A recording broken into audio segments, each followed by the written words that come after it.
Olá, boa noite. Que a graça e a paz do Senhor Jesus esteja com você, meu irmão, minha irmã, com a sua família, nesse domingo maravilhoso que Ele nos concede, domingo, dia do Senhor. Que bom que você está aqui conosco hoje, nesse culto de celebração, nesse domingo à noite. Uma alegria, um prazer muito ter você aqui neste momento.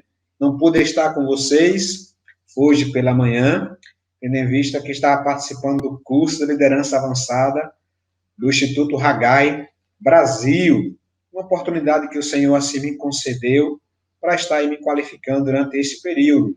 Então, me ausentei no domingo pela manhã, mas agora à noite podemos estar aqui juntos celebrando ao Senhor. Então, é uma alegria estar com vocês e eu peço que você agora possa orar, fechar os seus olhos, orar para colocarmos nossas vidas diante do Senhor, dedicar a Ele este culto de celebração. Vamos orar? Pai, nos alegramos em o Senhor nos ter proporcionado esta oportunidade de estarmos aqui como tua igreja reunida para te adorar, para te louvar, para celebrar o teu santo nome. Que nesta noite estejamos, ó Deus, com um só propósito, que é de honrar o teu santo nome.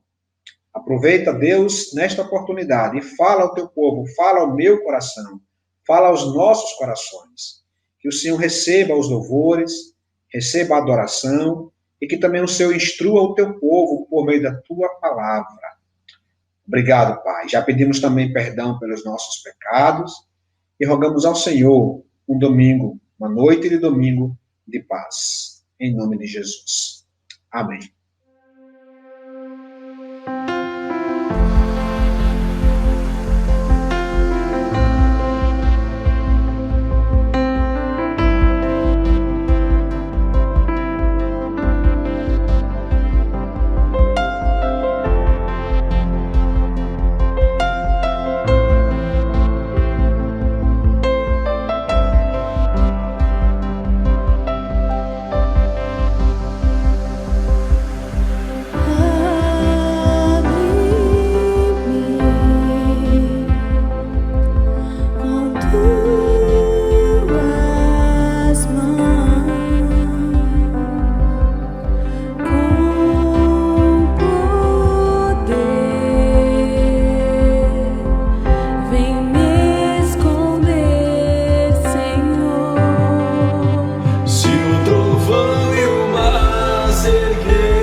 Cristo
Se o trovão e o mar se erguendo vem, sobre a tempestade eu voarei,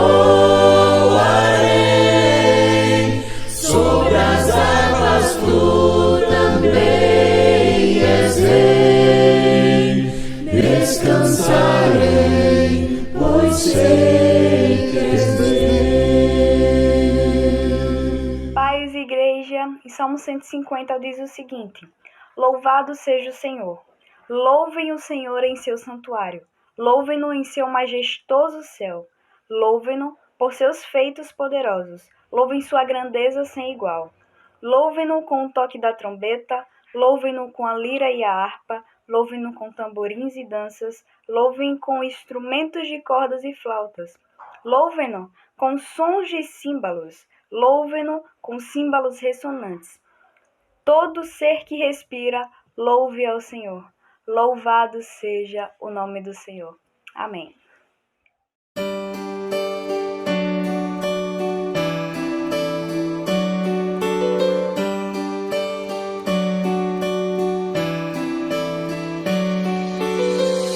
Senhor, eis-me aqui, vem transformar meu ser no fluir da graça que encontrei em ti.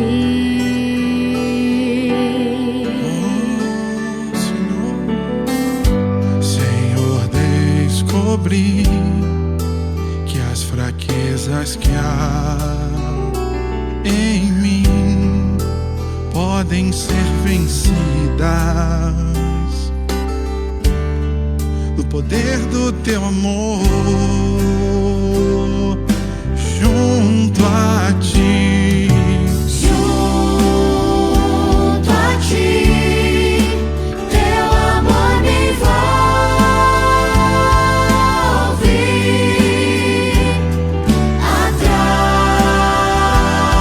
atrai-me e ao teu lado está.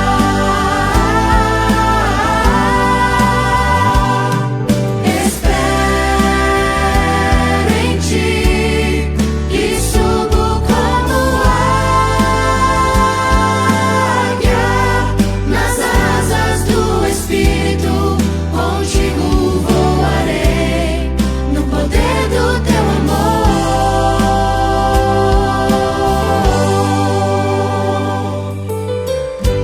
Face a face, quero ver-te, meu Senhor, e conhecer o amor que habita em mim.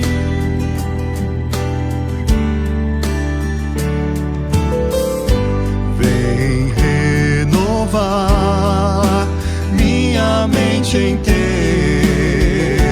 querer, meus dias viverei no poder do teu amor.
Graças a Deus por esses momentos que nós temos de poder louvarmos a Ele, né? Louvor é você homenagear, enaltecer a esse Deus maravilhoso. E é sempre bom a gente estar se envolvendo aí com os louvores, não é verdade? Eu quero, nesse momento, compartilhar a palavra do Senhor, um texto que está lá em Deuteronômio, no capítulo 8. Nós vamos ler Deuteronômio 8, nos versos 17 e também o verso 18. Diz assim a palavra do Senhor. Não digam, pois, em seu coração, a minha capacidade e a força das minhas mãos ajuntaram para mim toda esta riqueza. Mas lembrem-se do Senhor, do seu Deus, pois é Ele que lhes dá a capacidade de produzir riqueza. Texto muito importante, que nos faz entender, compreender, de que tudo que nós alcançamos, claro que tem a parte que nós fazemos, a sua força, o seu intelecto, o seu talento, a sua profissão, tudo que você faz tem a sua parte, porém, em tudo isso, o texto bíblico nos diz, é Deus quem nos dá. Então, já lá atrás, Deus orienta Moisés a falar para os israelitas, para que quando eles tivessem os seus bens, não se ensoberbecessem, não se enchessem de vanglória. E isso é muito importante para nós também. É claro que você pode dizer, eu estou livre disso, porque eu não tenho riqueza. Ora, não é disso que o texto está falando. É de qualquer bem que você possa adquirir, não só essas riquezas como nós conhecemos hoje, mas fruto do seu trabalho, daquilo que o Senhor pode lhe dar, é o Senhor quem lhe dá. Então, nunca diga em seu coração, eu só consegui isso porque fui eu só tenho aquilo porque fui eu. Antes de todas essas coisas, é bom você se lembrar que quando você olhar para o que você tem, para o que você conquistou, seja a mínima coisa, seja um prato de comida, é importante você dizer, glória a Deus, pois é Ele quem me dá a capacidade, me dá a saúde, me dá a intelectualidade, me deu a minha profissão, me dá tudo, inclusive tudo aquilo que eu recebo, seja o trabalho ou o fruto do próprio trabalho.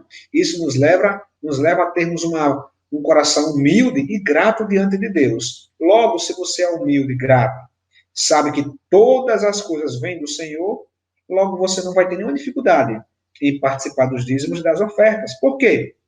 Porque você entende que isso é algo privilegioso, é algo maravilhoso, você poder participar com um pouco daquilo que Deus lhe deu, você poder participar do reino de Deus, aquilo que o Senhor tem feito na terra por meio da sua igreja local, por meio da nossa comunidade, chamada Primeira Igreja Batista em Augusto Franco. Você que participa desse culto, ou assiste esse vídeo em outro momento, por gentileza, não fique aí de algum modo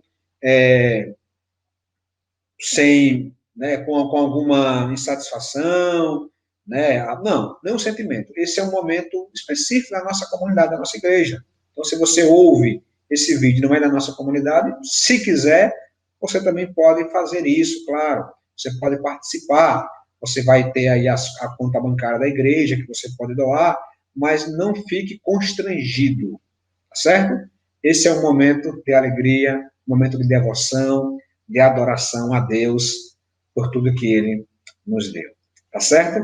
Então, enquanto nós louvamos ao Senhor com este cântico, você possa separar, então, este momento para dedicar a Ele o dízimos e ofertas. Se você já fez isso, já enviou via depósito bancário ou entregou às irmãs em alguns dos plantões que elas fazem, ainda assim, neste momento, ore e diga, Senhor, estou dedicando ao Senhor agora esse meu dízimo, essa minha oferta que eu fiz para louvor, honra e glória do Senhor e para sustento da sua obra. Amém? Então vamos louvar ao Senhor e dedicar a Ele os dízimos e também as ofertas.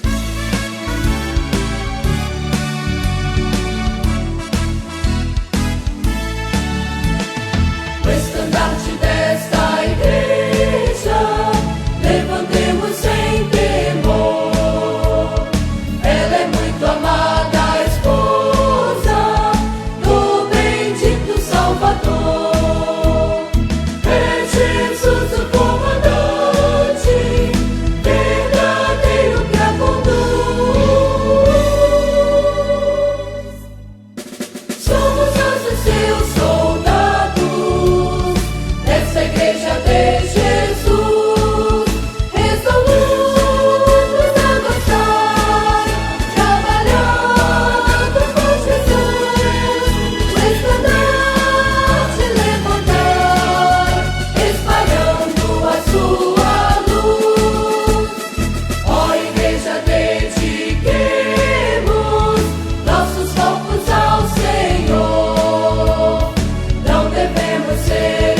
Vamos orar agradecendo ao Senhor pelos dízimos e pelas ofertas.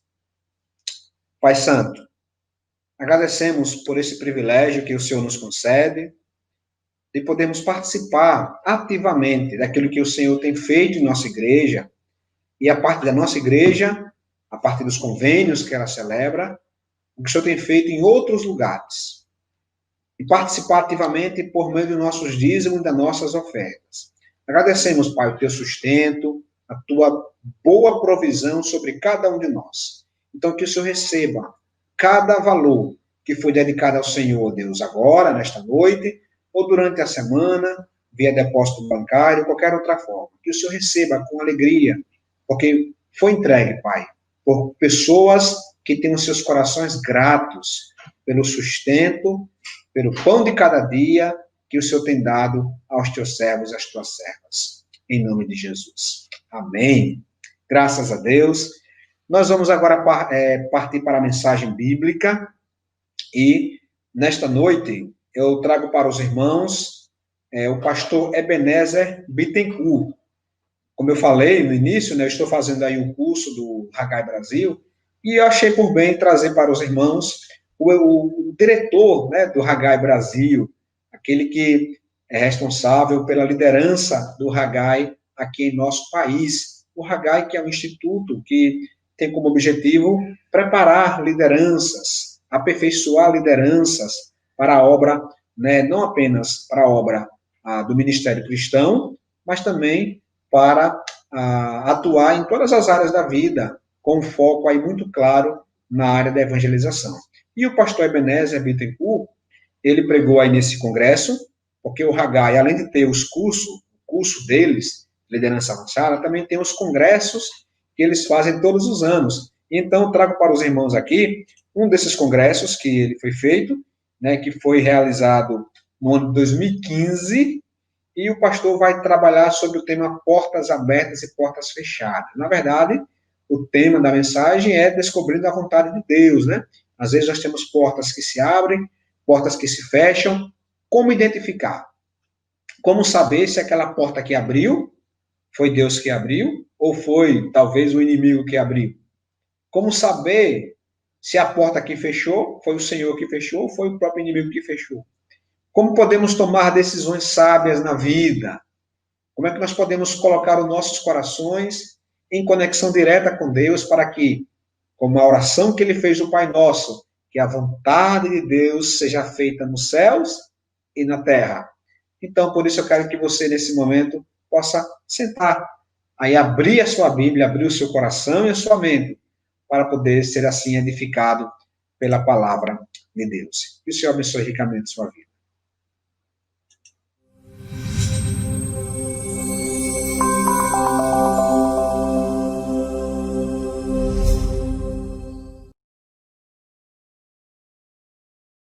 A minha mensagem tem o nome de Portas Abertas e Fechadas, Direção Divina e Decisão Humana. Então vamos começar tentando entender o título, tá certo? Então, por exemplo, esse título nasce de duas pressuposições fundamentais. A primeira é que Deus quer dirigir a gente, a direção de Deus. Deus é luz e tem interesse em dar lucidez para os seus filhos. Coloquei 2 versículos aí para você ver. 1 João 1,7 diz isso, que Deus é luz e não há nele treva nenhuma. Presta atenção, sendo luz, o que Deus faz? Deus quer nos iluminar, Ele nos quer dar lucidez para tomar decisões, tá certo?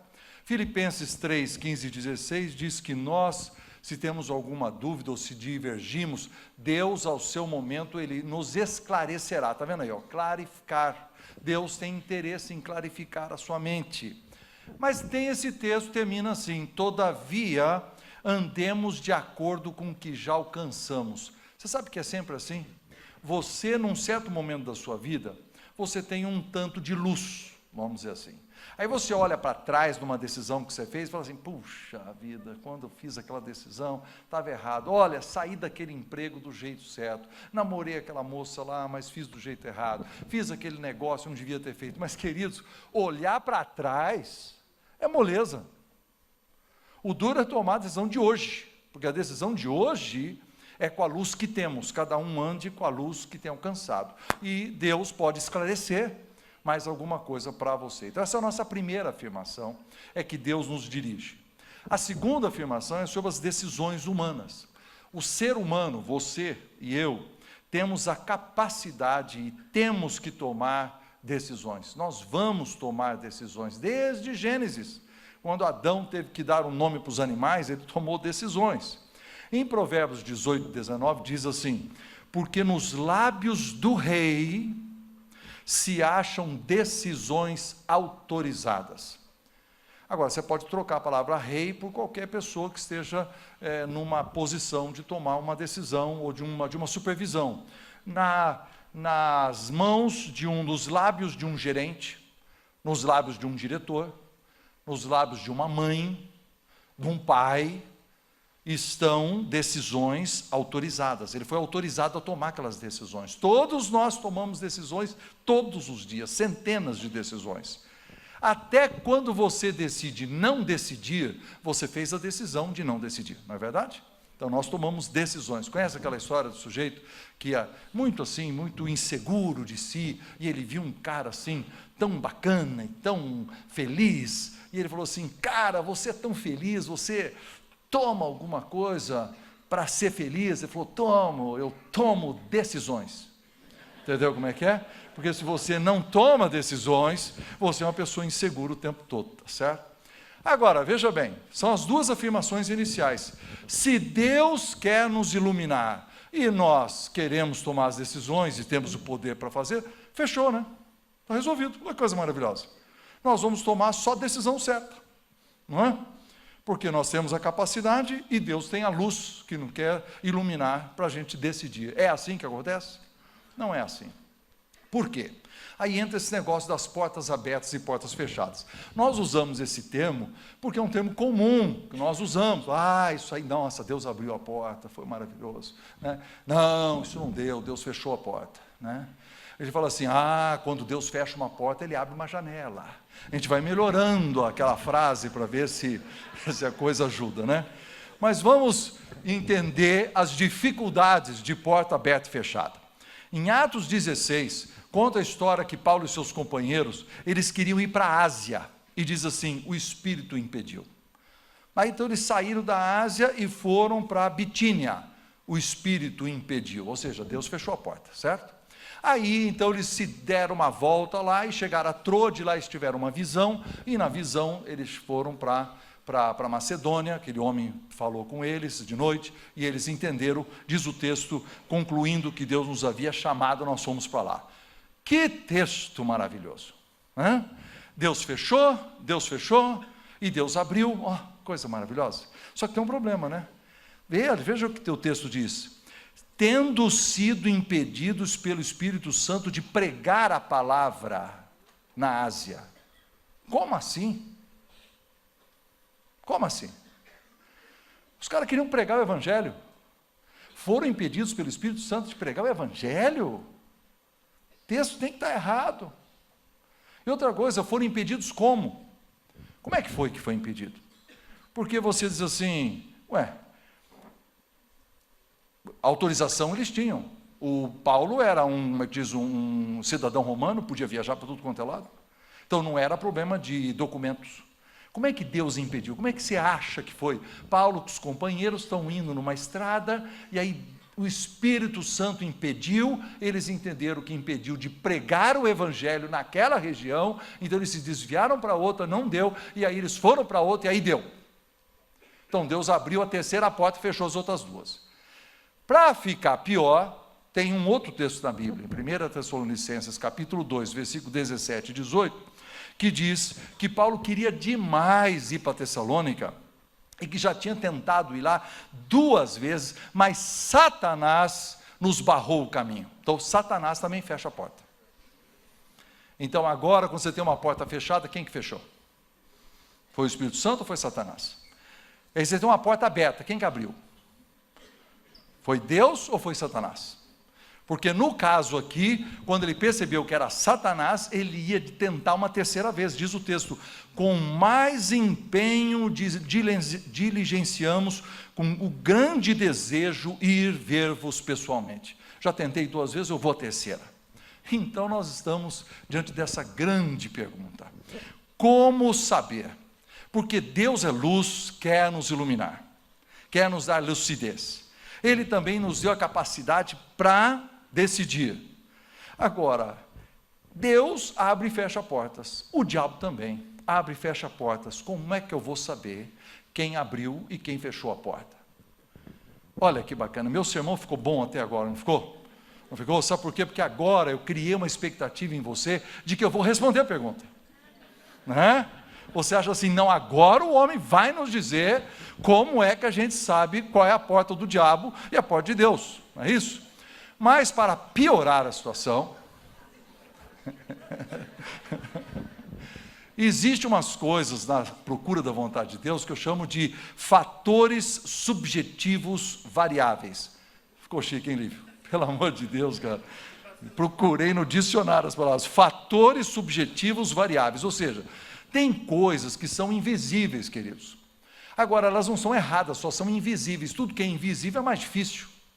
Por exemplo, a primeira coisa que nós devemos contar é com o Espírito Santo. Romanos 8,14 diz: todos que são guiados pelo Espírito de Deus são filhos de Deus. Fantástico. Nós contamos com isso. Mas o Espírito Santo é invisível.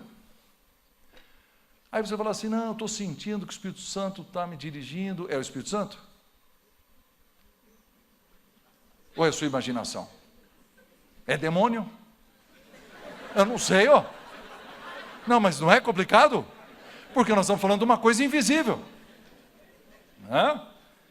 Então, nós contamos com o Espírito Santo, nós acreditamos no Espírito Santo, o Espírito Santo quer nos guiar, é isso que prova que somos filhos de Deus, mas é um fator subjetivo e variável, meio invisível.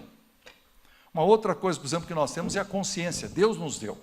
Em Romanos capítulo 2, versículo 15, diz que eles foram dados e que dentro da nossa cabeça existem pensamentos que ficam defendendo uma ideia, defendendo outra, para nós podermos discernir entre o bem e o mal.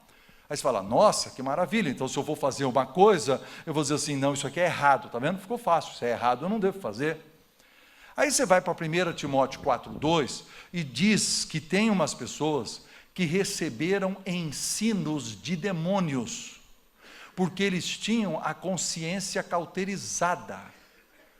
Não, espera aí. Deus nos dá a consciência para eu saber o que é certo e errado e tomar decisões sobre o certo, mas a minha consciência pode ser cauterizada. Enganoso é o coração, mais do que todas as coisas. Os índios americanos têm uma ilustração que é assim, diz que a consciência é como um triângulo de ferro que nós temos dentro do peito. Quando a gente faz uma coisa errada, ele gira, e aí machuca e dói, e a gente sente, errei. Mas eles dizem, mas se você continuar fazendo errado, a ponta do triângulo gasta e não dói mais. Essa é a consciência cauterizada. Então é possível que no momento de tomar uma decisão, eu diga assim, nossa, eu quero fazer isso aí, a consciência não me acusa de nada. E daí? A consciência não está te acusando, você até está enfiado no pecado até o pescoço. É que nem o sujeito que mata 40 homens, quando ele mata o número 41, ele falou, não senti nada. Entendeu como é que é? Porque ele se acostumou. Tem uma outra coisa também invisível, chamada bom senso. Graças a Deus pelo bom senso. Bom senso é uma coisa que nós precisamos ter. Salomão disse, o bom senso te guardará. Ele faz uma listinha. A inteligência te conservará, a listinha, para te livrar do caminho mau, do homem que diz coisas perversas, dos que deixam as veredas da retidão, dos que se alegram em fazer o mal. Alguns dos nossos amigos são assim. eles se alegram em fazer o mal. E diz, o bom senso te livra disso. Vocês estão percebendo? O bom senso, você não precisa nem ser crente para ter bom senso. Bom senso é assim, ó, não vale a pena sair com esse tipo de amigo, não vale a pena fazer essa farra aqui. Por quê? Porque o bom senso ensina que vai dar errado.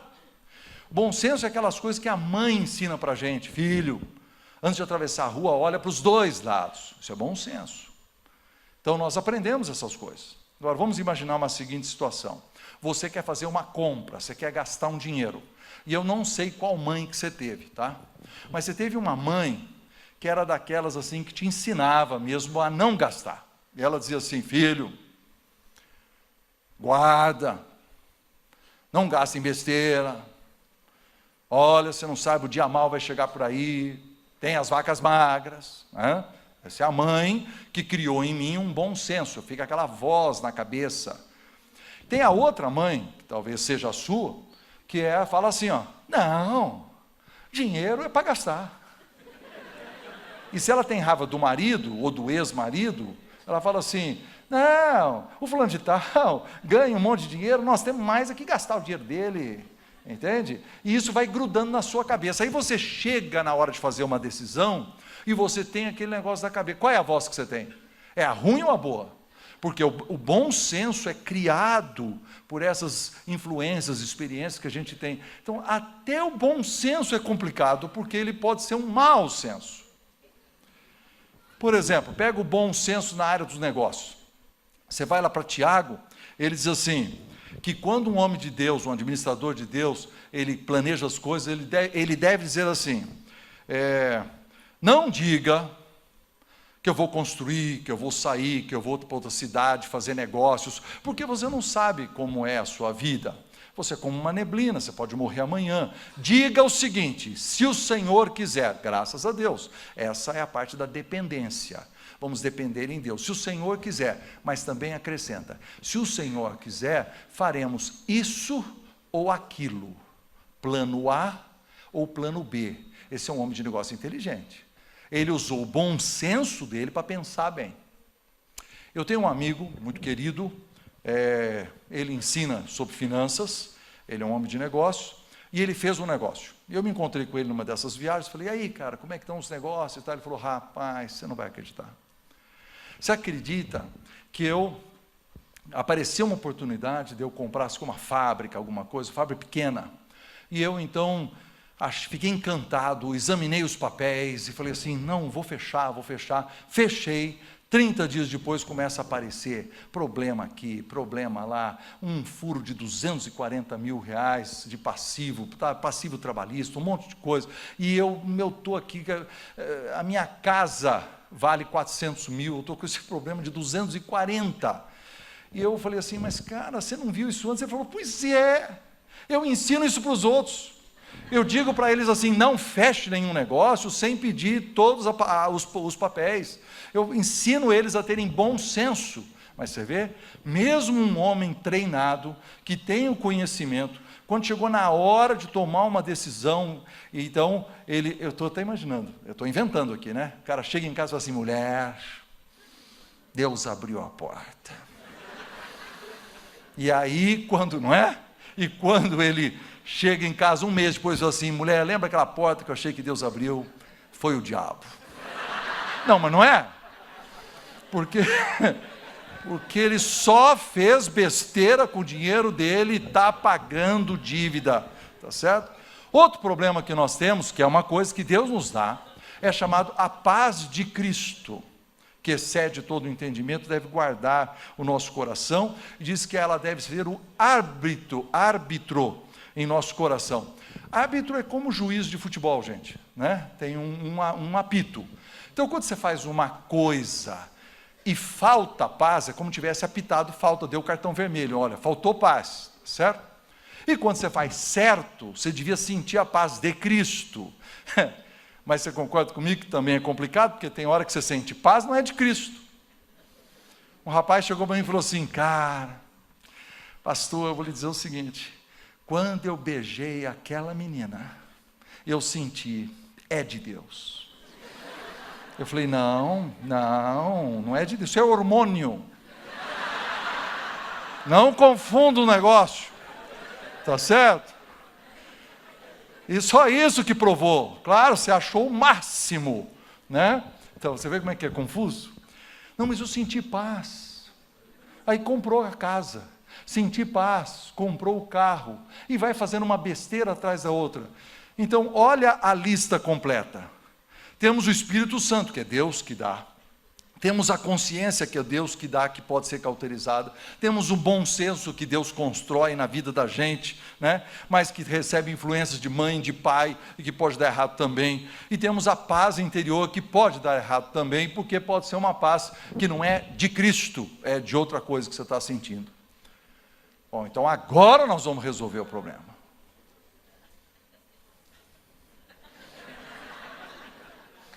Agora vamos falar de princípios objetivos e eternos.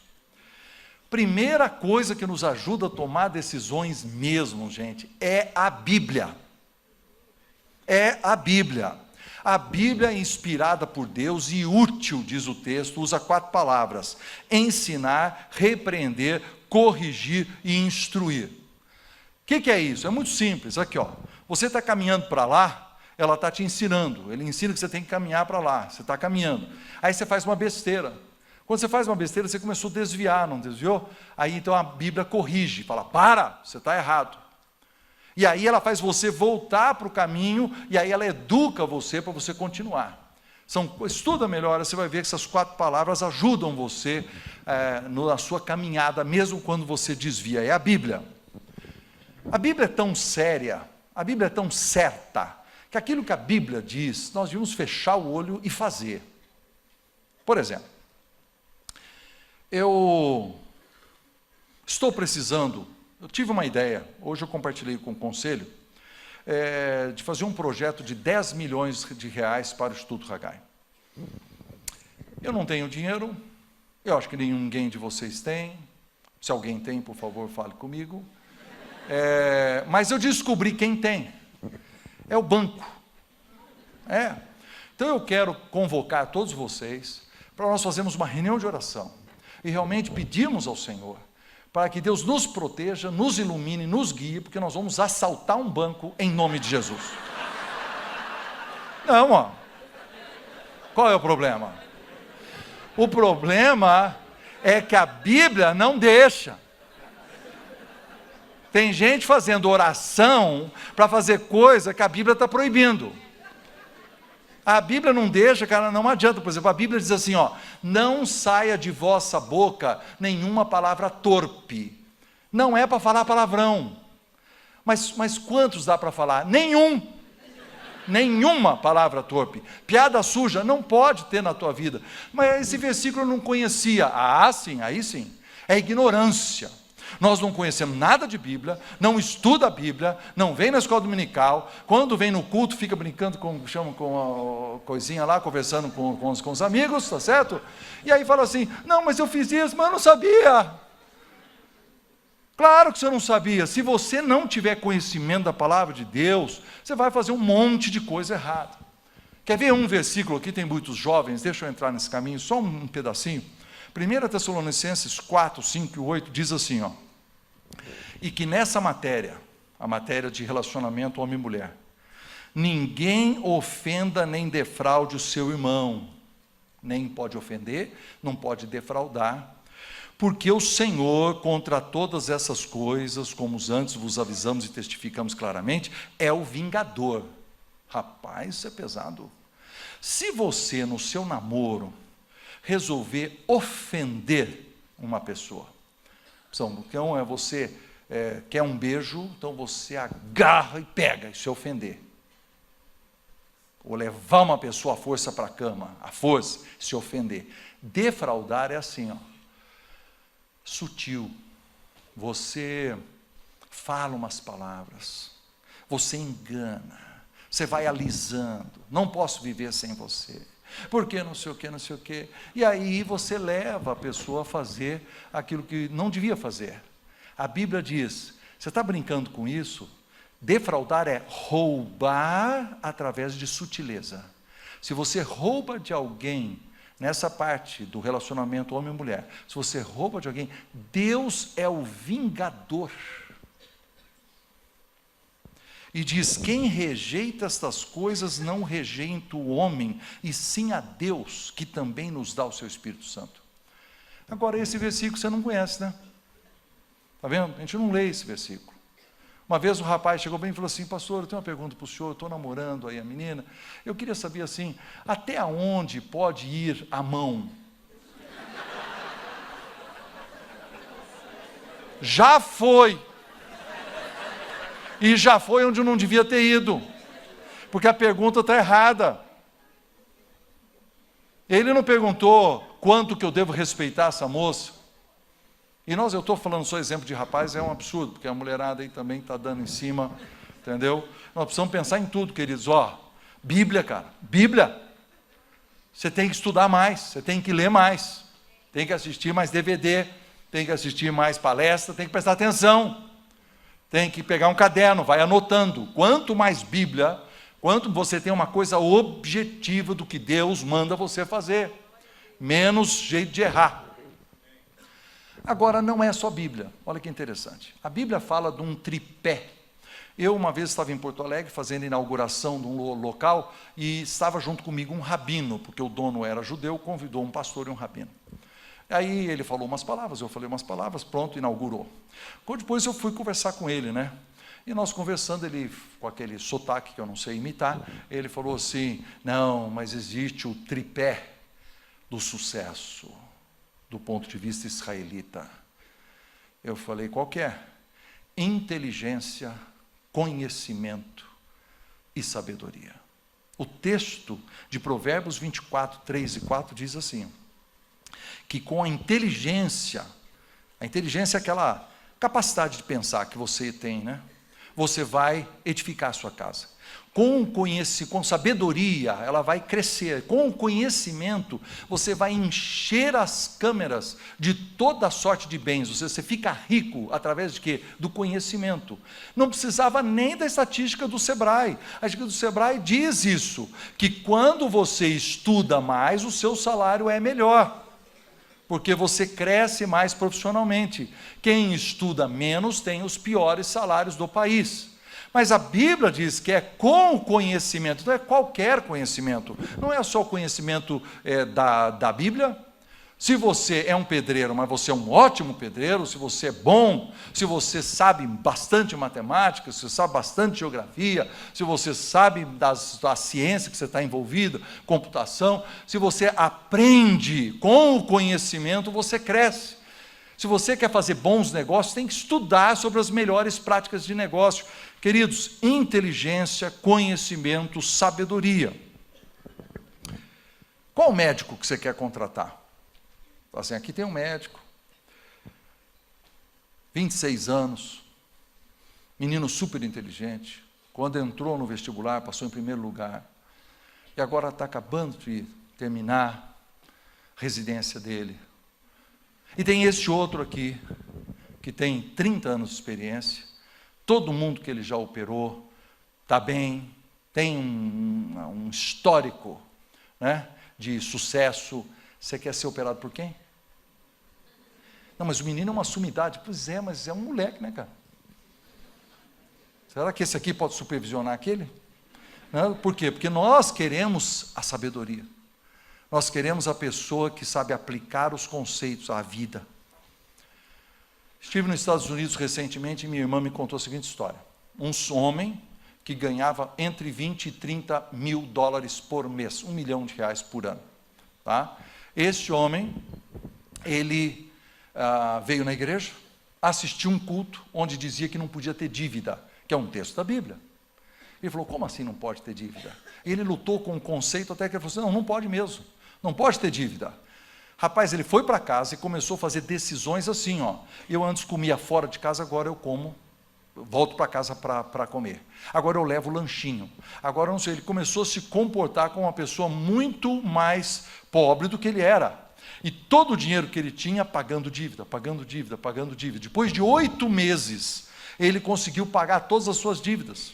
E aí, quando ele sentiu aquele sentimento de que Deus havia libertado ele, porque ele levou tão a sério aquilo, e ele trabalhava no mercado financeiro, ele procurou o pastor da igreja, contou essa história. E aí falou assim: pastor, então eu estou aqui porque eu gostaria de trabalhar para o senhor. Ele falou: como assim? Queria que o senhor me contratasse para trabalhar aqui na igreja. O pastor começou a rir e falou assim: cara, não tem a mínima condição de contratar você para ganhar quanto? Ele falou assim: não, eu trabalho 1 ano de graça. Sim, mas o que você vai fazer aqui na igreja? Eu vou ensinar todo mundo a sair de dívida. Ele fez um programa, naquela igreja tem uma frase: nenhuma dívida, ou ninguém com dívida.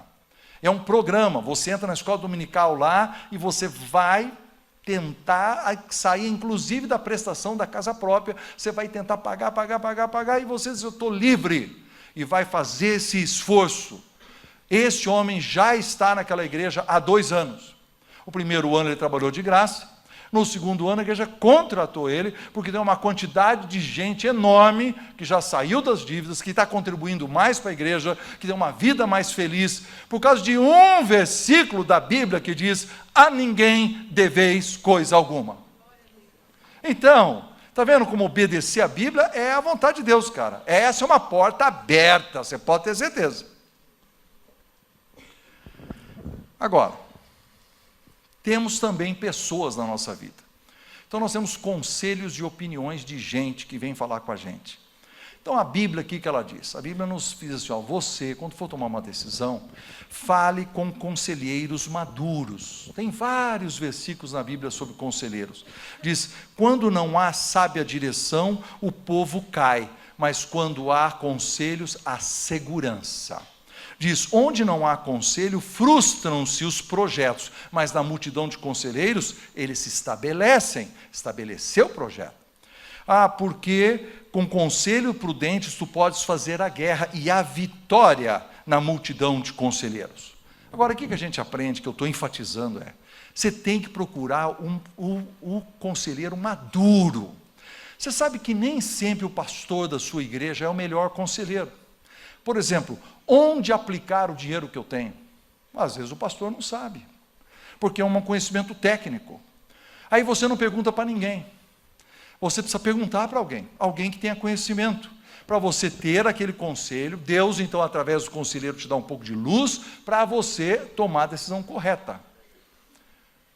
Eu fico imaginando uma situação assim: uma menina de 16 anos, uma loirinha, vira para a amiguinha de 16 anos e meio, e diz assim, joga o cabelinho para trás e fala assim: estou querendo namorar aquele cara, o que você acha?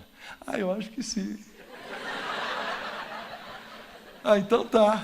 Então, na multidão dos conselheiros está a sabedoria. Cara, é conselheiro maduro. A amiguinha não vale.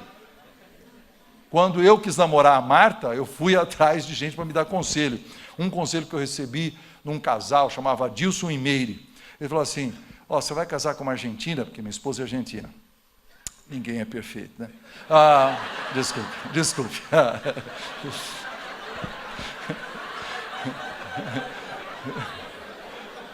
Conhece aquela história do cara que falou assim, mulher, o cara brigando com a mulher, falou assim: mulher, eu não aguento você, como é que você pode ser tão bonita e tão burra? Ela falou assim: bonita para você me amar, burra para eu te amar. Isso não faz parte do sermão, mas eu lembrei agora.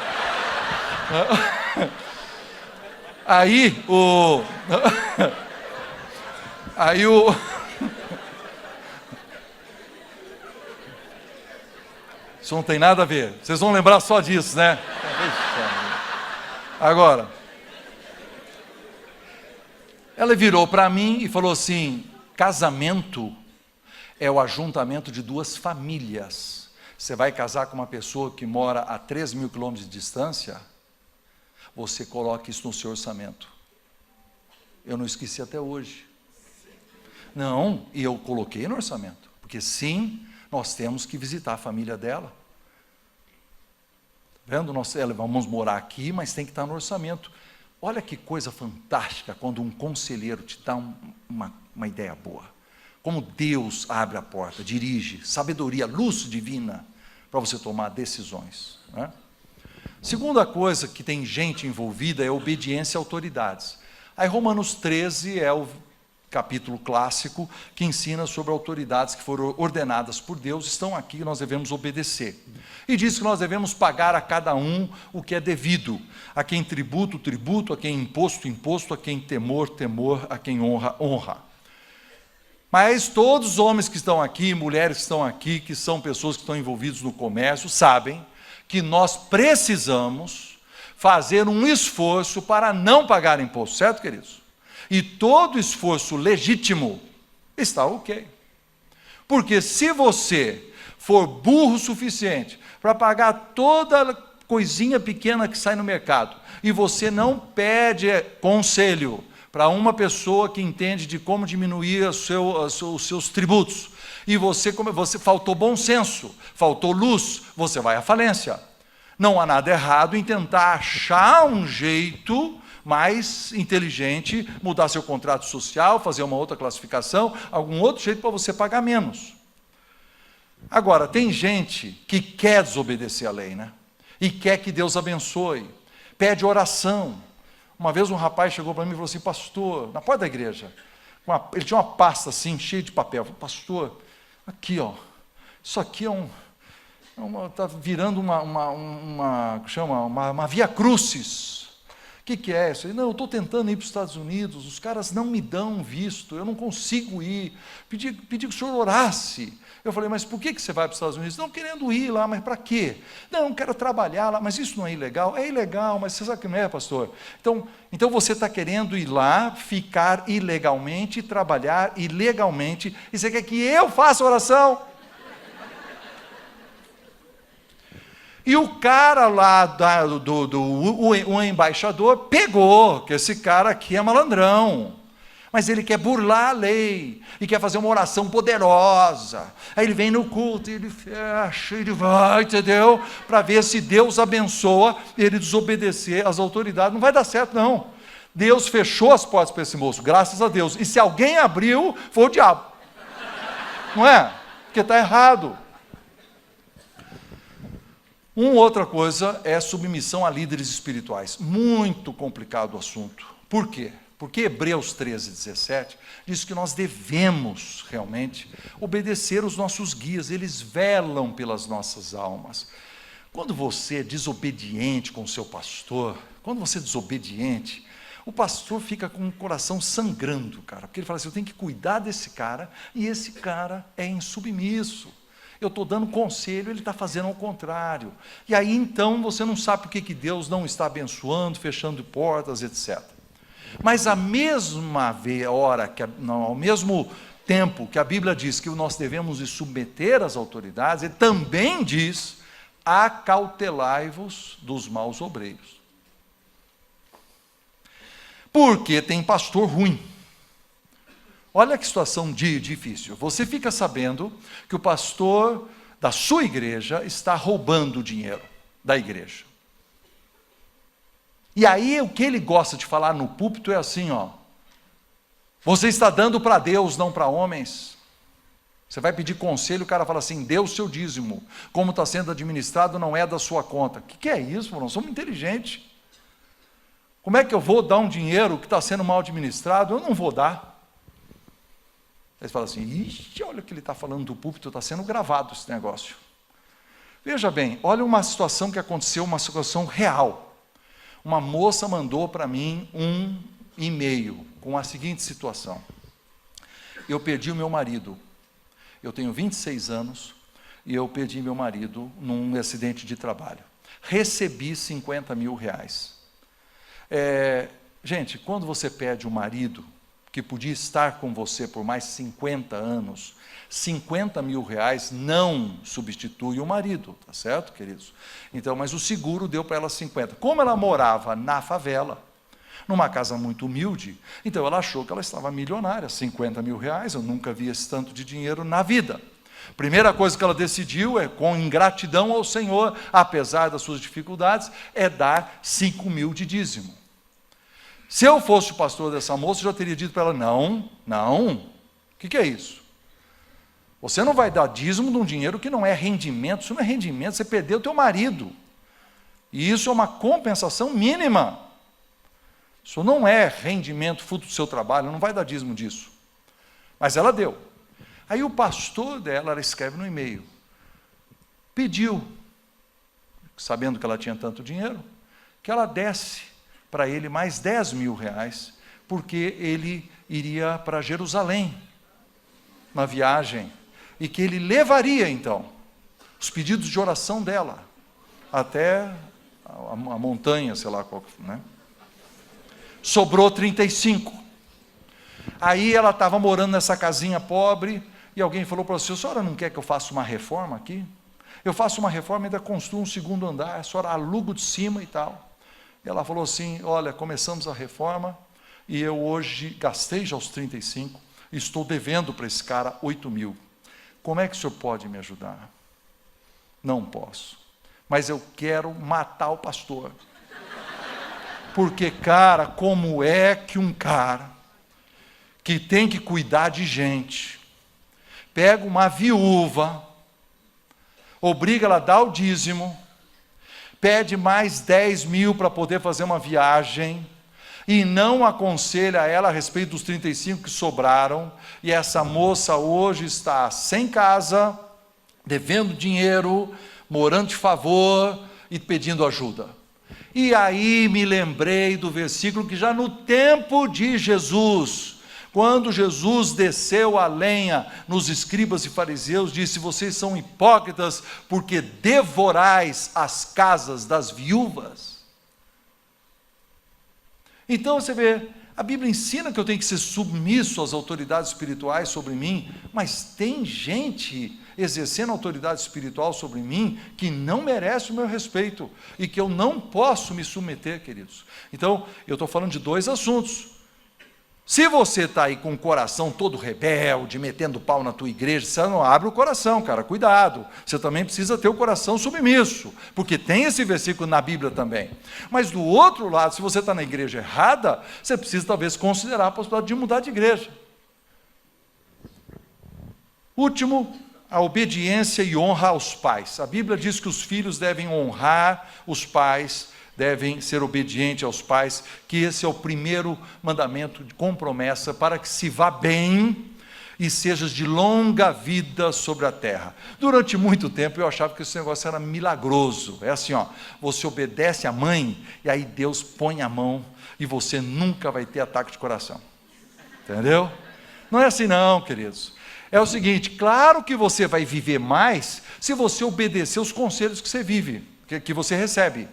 A mãe falou assim, para atravessar a rua, olha para os dois lados, se você seguir isso, vive mais. Se você atravessar sem olhar, vive menos. Entendeu?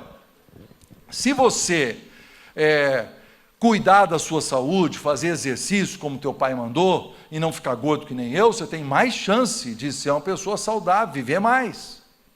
Então, quando eu aqui, Ebenezer, sou desobediente, isso está criando um problema para mim. Queridos, é um negócio... Filho. Sabe que filho tem um dia que ele pode parar de obedecer ao pai, né? Eu vou inventar uma história aqui. Eu sempre conto essa história como se fosse com o meu filho. Nunca aconteceu de verdade, tá? Mas é uma história boa.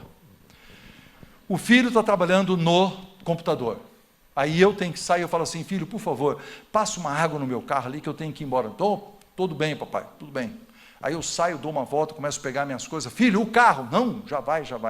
Na terceira vez que eu vou lá, ele estava no computador jogando joguinho, tal, 13 anos de idade. Aí ele levanta assim e fala, já estou indo, tal. E ele vai, e ele agarra um balde, e agarra um troço, e ele lava o meu carro, ele lava, tirando eu do joguinho, entendeu? E pronto, está lavado.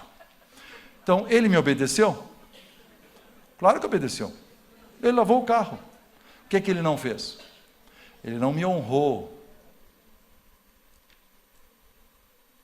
Nós precisamos, mesmo depois que a gente casa, mesmo depois que a gente sai de casa, continuar honrando os pais. Pai, eu estou querendo fazer um negócio novo, assim, o que o senhor acha? O pai vai dizer assim, cuidado com isso, obrigado por essa palavra. Você não é obrigado a obedecer, mas você precisa ouvir, pode ser uma palavra de sabedoria que vai te ajudar.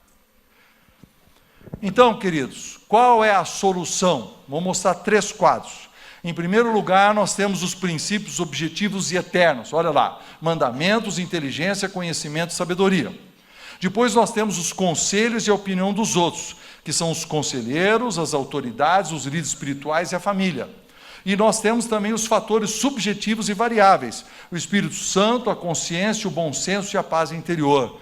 Como é que nós decidimos? Então eu quero te dizer, eu estou te dizendo, essa é a grande solução, presta atenção, não há fórmula. Não há. Não tem dadinho que descobre a vontade de Deus. É um exercício, há uma atenção constante. Você e eu precisamos buscar a Deus, e lutar com todos esses princípios. Você pede opinião para os conselheiros, cada um fala uma coisa. Você fala com o seu pai, ele fala outra coisa. Você fala com a sua esposa, ela diz outra coisa. Você fala com o seu pastor, ele diz outra. Você busca na Bíblia, acha um versículo, a tua mulher achou outro versículo que não é aquele. Você não está faltando conhecimento, mas não tem jeito de escapar disso. Não tem. Nós teremos diante de nós portas, e elas vão parecer que estão abrindo, ou parecer que estão fechando. Negócios. Às vezes, se ela é fechada por Satanás, você tem que arrombar. Se ela é fechada por Deus, você tem que respeitar. Se ela é aberta por Deus, você tem que entrar. Se ela é aberta por Satanás, você não pode entrar, você tem que fugir. Mas não existe uma mágica de como saber isso. É um processo de decisão muito difícil, que você e eu temos que passar. Mas olha a coisa boa. As minhas afirmações finais serão as afirmações iniciais. Deus quer guiar a sua vida. Deus é luz e quer lhe dar lucidez. E Deus lhe deu a capacidade de tomar decisões. Que coisa fantástica! E junto com Deus que quer me ajudar, e a inteligência que Deus me deu, nós vamos encontrar o caminho. Eu quero te dar assim umas dicas para terminar. 1. Desconfie do seu discernimento. Você fala assim, não, mas isso aqui é claro que é de Deus. Sim, isso aqui é claro que Deus está indicando. O apóstolo Paulo disse assim, de nada me acusa a consciência, mas nem por isso me dou por justificado. Você vê, até quando ele achava que ele estava certo, ele dizia assim, mas se Deus mostrar que eu estou errado, eu estou querendo admitir que eu estou errado. Então, o discernimento seu, que é uma coisa invisível, o uso do bom senso, é uma coisa variável, você tem que tomar cuidado com isso. Então, desconfie quando você diz que tem o discernimento. 2, Bíblia, cara, Bíblia.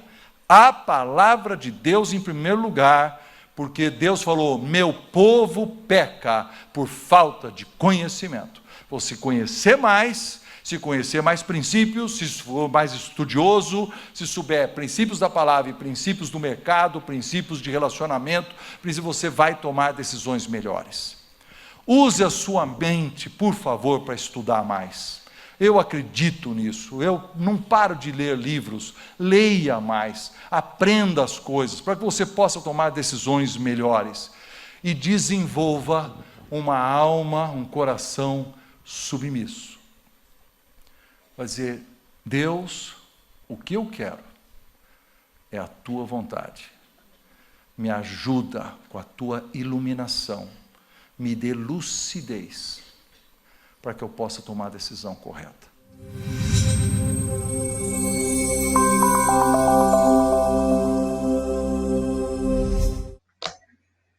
Olha só como passou rápido, não é verdade? Já estamos aí, então, encerrando esse nosso culto de adoração ao Senhor, por meio aí da tecnologia, mediado pela tecnologia.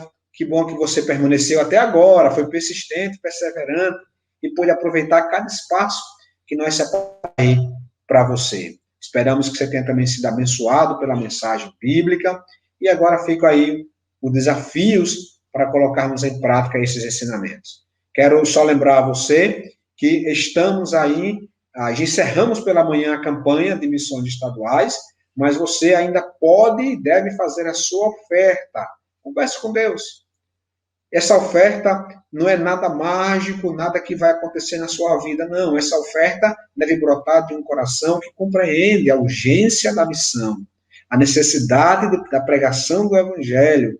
Uma pessoa um coração que entende que é um privilégio, como Cristo falou, que é muito melhor dar do que receber.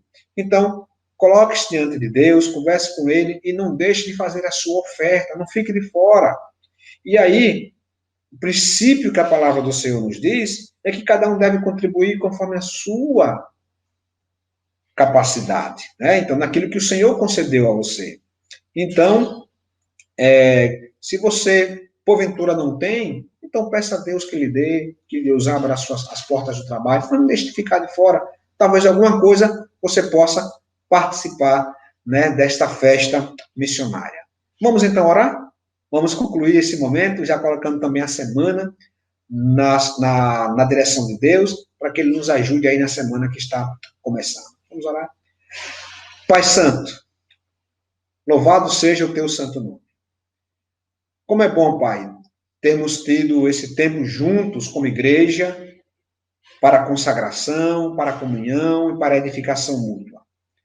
Obrigado, Pai, porque o Teu povo aceitou não um desafio, mas aceitou esse privilégio de poder se reunir neste momento, ainda que virtualmente, para Te adorar. Ó Deus, rogamos agora que o Senhor continue abençoando cada irmão, cada irmã, e agora o Senhor visite aqueles irmãos que não estão participando, Pai, dessas celebrações, que talvez tenham colocado como segunda, terceira, quarta prioridade. Que o Senhor tenha misericórdia, que o Senhor possa conduzi-los, para que eles possam entender o privilégio, a alegria que é estarmos juntos nesses momentos. Pedimos também, Pai, que o Senhor agora nos dê uma semana de paz, que o Senhor nos instrua no caminho em que devemos andar, que o Senhor nos proteja, sim, Pai, nos proteja de todos os males. Sustenta, Pai, cada um que está aqui neste momento celebrando ao Senhor. Dá-nos, ó Deus, a Tua direção, nos dê saúde, Pai, alegria, paz, durante esta semana. Nós queremos, Deus, relembrar que nós não queremos andar um segundo sequer de nossas vidas sem ter a Tua aprovação, a Tua direção, sem fazer a Tua vontade em nossas vidas. Pai Santo, obrigado.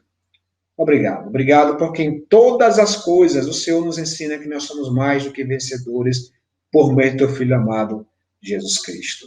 E agora nós pedimos que o Senhor nos dê um domingo de paz, um restante de domingo de paz e uma semana debaixo da Tua proteção.